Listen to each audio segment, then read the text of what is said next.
Nesse vídeo eu vou mostrar como é que se faz para estudar infinito em um dia. Eu tô no 4º ano da faculdade, tô estudando para a prova de admissão pro mestrado e eu tô dedicando todo o meu dia agora pros estudos. Para mim é muito importante eu ter uma rotina que eu consiga estudar de forma consistente para a prova que eu vou fazer, né? Você pode ter diferentes objetivos com o seu estudo, né? Por exemplo, vou fazer uma prova que é só daqui a 6 meses. Ou você pode, por exemplo, estar se preparando para uma semana de prova, ou você pode estar com o objetivo, por exemplo, pô, tem uma prova amanhã, não sei nada, eu tenho que estudar. Eu acho que cada um desses objetivos vai demandar que você use uma estratégia diferente, né? Mas como minha prova é só daqui a 6 meses, o mais importante para mim é eu estudar de forma consistente, né? O dia começa umas 8 horas, eu acordo, como alguma coisa, vou pra academia, volto pra casa e preparo o almoço. Então basicamente de manhã eu não estudo nada. Antes de começar, tem a regra número 0 do estudo, né? Não ter contato visual com o seu telefone. Então você vai botar o seu telefone no não perturbe e botar em algum lugar que você não vai ver ele. Não precisa ser debaixo da sua cama ou guardado num cofre. É tu botar em algum lugar que você não tenha contato visual com ele. Porque esse mero contato visual, ele te incentiva a ao menos tocar no telefone para ver se tem alguma notificação, tá ligado? Isso aumenta muito a chance de tu se perder, tá ligado? Então não tenha contato visual com seu telefone.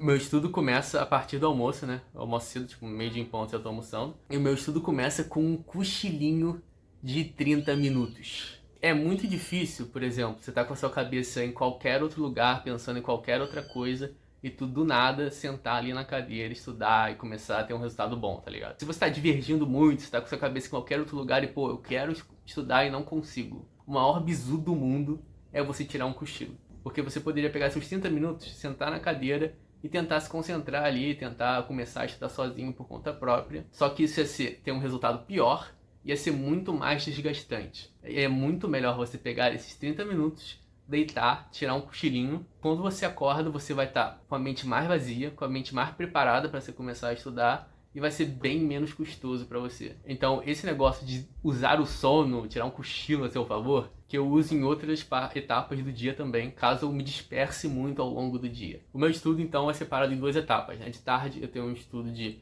baixa performance e de noite, eu tenho um estudo de alta performance. Basicamente, qual que é a grande diferença dos dois? Eu tenho mais facilidade em me concentrar as coisas de noite. Então, de noite, pra mim, é mais fácil ficar focado. De tarde, eu me distraio com mais facilidade, ainda mais de manhã, por isso que de manhã eu nem estudo. Não é que eu tenho uma baixa performance no estudo, né? Mas sim que é um momento que eu me cobro menos da minha eficiência de estudo. Eu sempre uso um cronômetrozinho para acompanhar como que tá os meus resultados. Então, na verdade, eu uso 2. Eu uso um cronômetro para ver quanto tempo que eu tô ali de fato estudando, com a caneta na mão, sentado na cadeira, e um outro cronômetro que tá rodando todo momento que eu não tô ali estudando. Eu levantei para beber água, aí eu boto esse cronômetro a rodar, aí voltei a estudar, aí eu pauso esse e boto esse aqui para rodar. Eu uso o Live Split, que não é nem um cronômetro tecnicamente, né? Mas dá pra usar o próprio cronômetro do Windows, né? Que tem como você criar vários cronômetros, aí é só você pausar um, iniciar outro, e fazer esse esquemazinho com esses 2 cronômetros pelo próprio relógio do Windows, né? Esses 2 cronômetros são muito bons porque você consegue de fato acompanhar se você não tá se enganando, né? Porque às vezes tu senta lá na cadeira, pensa que tu tá estudando e na verdade tu só sentado e tu ficou 4 horas sentado na cadeira e estudou 30 minutos. Cara, tu podia ter pego 3 horas e meia e não estudado e depois sentado e estudar 30 minutos. Porque você dedicou 4 horas para estudar. Para você, aquelas 4 horas são meio que cansativas, são desgastantes. Então você ficou na sua cabeça 4 horas se desgastando estudando para ter um resultado de 30 minutos. Seria melhor que você ficasse 3 horas e meia descansando e você tivesse um estudo de 30 minutos com uma boa performance. Então você tem o mesmo resultado de quando você ficou 4 horas inteiras ali se desgastando, estudando, só que muito menos desgastante. Então o cronômetro ele ajuda você ter uma noção do que está acontecendo. Com um cronômetro de performance, tu consegue ver se você de fato está estudando mesmo ou se você só está se enganando. Com o cronômetro de ociosidade, você consegue ver o quanto tempo você está sem estudar, né? E esse tempo sem estudar, o mais importante é te ver, putz, saí, fui mexer no telefone, etc. Eu tô 40 minutos já sem estudar, me distraí, não tô conseguindo voltar. Não sei o que deu na minha cabeça, mas eu comecei a falar e não terminei. E eu acho que isso é uma coisa que vale a pena falar, então eu vou falar aqui por cima mesmo. Você ter essa noção de quanto tempo que tu tá ocioso ajuda muito tu reconhecer que, putz, me perdi e não tô conseguindo voltar ao estudo, então se pá, é melhor eu usar uma daquela estratégiazinha de tirar um cochilo. Você ter esse cronômetro de ociosidade ajuda a tu se coordenar pra saber, putz, eu acho que agora eu me perdi. É melhor eu tirar um cochilo pra eu conseguir voltar, que eu não tô conseguindo voltar sozinho. Você tendo noção melhor do seu tempo, você consegue se planejar melhor, né? Você conhece melhor o seu resultado, você começa a ter uma noção melhor de quais são os seus melhores horários, em que condições você estuda melhor, porque você consegue ver ali, de fato, quanto que eu estudei, quanto que eu não estudei, o tempo que eu dediquei ali para estudar, né? É muito importante você não usar o cronômetro contra si mesmo. Você não pode deixar o tempo, o cronômetro te dominar. Você tem que lembrar que o objetivo é estudar e não fazer tantas horas de estudo, ou o seu objetivo não é o cronômetro, né? O cronômetro é um auxiliar. Você não pode deixar o tempo te dominar. Tem uma parada que o cronômetro te proporciona, que ele meio que te recompensa a cada minuto de estudo que você está fazendo, né? O que é um bom resultado de estudo, né? Você conseguir estudar bastante tempo para pouco tempo de ociosidade, né? Então, basicamente, você pode ler isso. O meu objetivo é o meu relógio de performance bater o máximo possível o meu relógio de ociosidade, né? E a cada segundo a mais que você estuda, você está pontuando mais ainda no jogo de vencer o cronômetro da ociosidade, né? Então, o cronômetro da performance te recompensa por cada segundo a mais que você está estudando e que você não está na ociosidade, né? Isso é legal, porém você não pode deixar isso te dominar, né? Teu objetivo não é um cronômetro ganhar do outro. Teu objetivo é estudar e aprender a matéria pro fim que você tá estudando, né? Você tem que usar com o cronômetro ainda mais de inteligência se você, por exemplo, for uma pessoa ansiosa. Eu sou uma pessoa bem pouco ansiosa, cara, mas ainda assim, eu já me peguei vendo o cronômetro me fazendo mal e me atrapalhando porque eu tava olhando demais o tempo. Por exemplo, se abrisse uma meta que era fazer uma questão a cada 10 minutos. Aí eu via lá, putz, demorei 20, demorei 30, aquilo me desmotivava. Tudo porque eu tava olhando o cronômetro, tava vendo, putz, não tô batendo as minhas mini metas, né? Isso acabava me desmotivando, mas é muito importante você ter inteligência de lembrar que seu objetivo ali não é bater o tempo, né? Não é bater o cronômetro, seu objetivo é aprender a estudar, né? Então se você é uma pessoa que fica ansiosa, fica vendo o relógio, o número passando e vendo que você não tá batendo o que você queria bater, talvez o cronômetro seja uma coisa ruim. Você tem que saber usar ele com inteligência, de forma ele te ajudar, né? É uma ferramenta auxiliar que te ajuda a entender quão bem você está usando o seu tempo, mas o seu estudo não é orientado para o cronômetro, né? Ele está ali como auxiliar para tudo que você está fazendo. Eu uso esse cronômetro tanto no estudo de alta e de baixa performance para eu conseguir controlar aí como é que tá o rendimento das coisas. Qual que é a diferença entre esses dois momentos? Basicamente, de tarde, como é um momento que eu tô um pouco mais desperto do que de noite, eu me dou um pouco mais de liberdade de fazer outras coisas. Por exemplo, puxa, quero mexer no telefone, pegar o telefone pra mexer, eu vou lá e pego e dane-se. Eu fico com uma cobrança menor, né? Eu não fico me cobrando, putz, eu tenho que estar aqui focado 100%, não, tem que render. Por quê? Eu sei que é um momento que eu me distraio com mais facilidade. Existe um custo, né, da gente ficar se cobrando e ficar falando, pô, quero mexer no telefone, mas não, tô estudando, tem que ter resultado, tem que estudar. Isso é desgastante. Eu tenho esse momento de baixa performance, que é um momento ali que eu tô começando a estudar, que eu tenho essa cobrança menor, porque se eu fico me cobrando muito desde o início, chega de noite, que é o momento que eu estudo melhor, eu vou estar cansado de estar me cobrando o dia todo, de estar me privando de fazer as coisas o dia todo, né? Então de tarde, essa basicamente que é a grande diferença.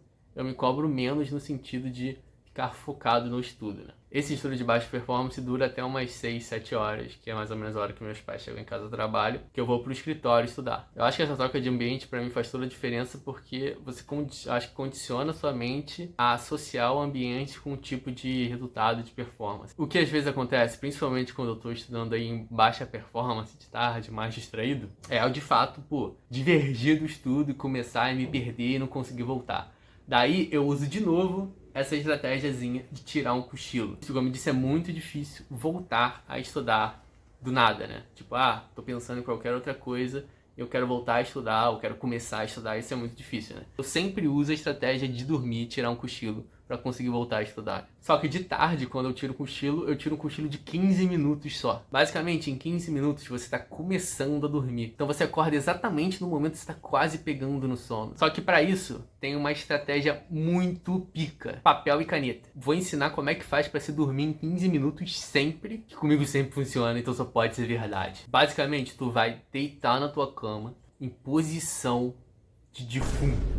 É importante você deitar numa posição confortável, de defunto mesmo, tá ligado? Barriga pra cima, mão uma sobre a outra, acima da virilha, com o pé não pode estar muito aberto, tem que estar um pouco junto, e coluna reta, não pode estar com coluna em S. Na posição de defunto, tu tem que respeitar 3 leis indispensáveis. Lei número 1, tu não pode se mexer. Tu tem que ficar parado, não pode se mexer, não pode mexer nada. Lei número 2, tu não pode abrir o olho. Tu tem que ficar com o olho fechado o tempo inteiro. E a lei número 3, se tu estiver estressado ou pensando em qualquer outra coisa, rindo, não sei o que lá, você tem que relaxar os músculos da face. Como é que eu faço isso? Não sei explicar. Vou fazer aqui, ó. Não tem como ver, mas tem como fazer. Tem que fazer, relaxar os músculos da face. Não sei explicar como é que faz isso, mas você deve conseguir, porque eu consigo. Se você não se mexe, não abre o olho e fica com os músculos da face relaxados, em 15 minutos você com certeza vai estar dormindo. Você vai deitar na posição de defunto, você vai pegar o seu telefone e vai botar um temporizadorzinho de 15 minutos e vai ligar.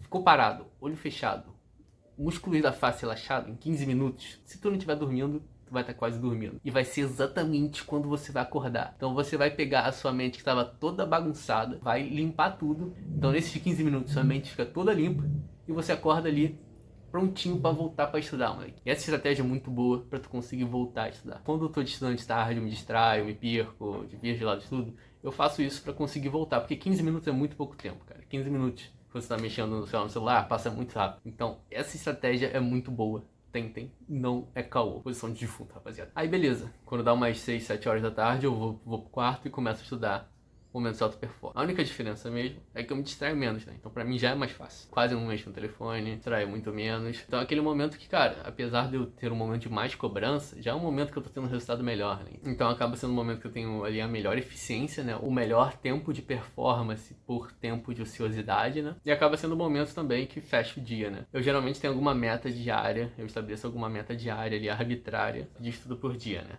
E então se eu bato essa minha meta, acabou o dia e fechei, vou fazer qualquer outra coisa, né? Mas tipicamente eu boto uma meta compatível aí com o tempo disponível, eu fico estudando aí nessa alta performance até umas 1, 2 da manhã, né? Mas essa minha estratégia, essa rotina que eu faço, é porque eu vou fazer uma prova daqui a 6 meses, né? Talvez você tenha um objetivo diferente, né? Talvez, sei lá, você tenha uma prova amanhã na faculdade, você não sabe nada da matéria, ou você tá na reta final para uma prova. Cada um vai exigir que você estude de uma forma diferente, né? Então, para mim é muito mais importante eu ter uma consistência, né? Ter uma rotina de estudos saudáveis, que eu consigo estudar de forma consistente, bem, todos os dias, do que eu estudar 14, 16 horas de líquidas por dia. Porque isso é uma verdade, né? Eu poderia estudar, tipo, 14 horas de líquidas num dia. Só que eu ia estudar no primeiro dia, no segundo dia, no terceiro dia, ia chegar uma hora que eu ia ficar acabado. Não ia conseguir mais estudar, ia ficar exausto, porque isso de fato acontece, né? Eu fiz um ano de curso em ITA e basicamente eu não estudava química, né? Porque eu já queria fazer economia na FGV, que é o curso que eu tô fazendo agora, e não cai química na prova. Aí, ao invés de estudar a carga horária de química, que era bastante coisa, eu estudava história e geografia, cai na prova da FGV e não tem curso em ITA, né? Então eu comprei os livros lá e estudei por conta própria. Só que aí eu fiz a prova da FGV e tal, já tinha passado e saiu o resultado da primeira fase do IME e eu tinha passado. Aí eu pensei, pô, já passei na FGV e eu vou fazer a segunda fase do IME, não vou jogar fora a oportunidade. Eu comecei a estudar que nem um maluco química que eu não tinha estudado o ano inteiro. E tipo, literalmente, era remoto o negócio. Eu acordava 6h30 da manhã e estudava até 10 horas da noite. Estudava muito, muito todos os dias, porque era tipo umas 3 semanas, 4 semanas, não lembro exatamente o tempo, até a segunda fase do IME, entre a primeira e a segunda fase, e eu estudei muito, muito, muito, muito. Só que o que aconteceu? A segunda fase são 4 dias, né? Foi segunda, terça, quarta e quinta de prova. E no sábado dessa mesma semana tinha a primeira fase do ITA. Então foi segunda, terça, quarta e quinta, a segunda fase do IME, e teve sexta, e sábado foi a primeira fase do ITA. Passei também na primeira fase do ITA. E o problema foi que eu tinha estudado tanto e de forma não sustentável, de forma não saudável para a segunda fase do IME, que depois da primeira fase do ITA, lá, a prova nesse sábado, eu não consegui estudar mais nada. Então, tipo, teve umas 2, 3 semanas até a segunda fase do ITA também, eu não consegui estudar mais nada. Eu tinha ficado exausto. A exaustão por estudar muito existe.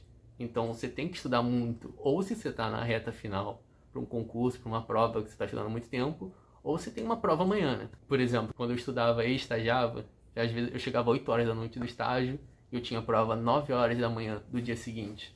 E eu não sabia nada da matéria. Eu já chegava em casa no momento que eu tinha o meu estudo de alta performance, né? Aí, pô, nesse contexto, pô, tem uma prova amanhã, não sei nada. 9 horas da manhã, eu chegava 8 horas, estudava até as 7, né? Que era a hora que que eu me preparava pra sair pra ir pra faculdade. E dessas 11 horas, eu estudava, tipo, 9, 10 horas líquidas, tá ligado? Então, tipo, eu tinha uma eficiência absurda, tá ligado? Porque eu tava me matando de estudar de uma forma que não é saudável. Não dava pra sustentar essa rotina de estudo nem por 2 semanas de tanto que eu estudava, tá ligado? Você tem que saber conciliar a sua realidade, o seu objetivo com a sua rotina que você vai montar, né? Se você tem um objetivo que tá distante, você tem que se importar e montar uma rotina que você consiga estudar consistentemente, né?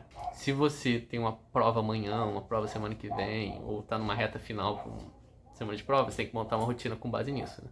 Quanto mais próximo tiver o seu objetivo, menos saudável tem que ser a sua rotina de estudo.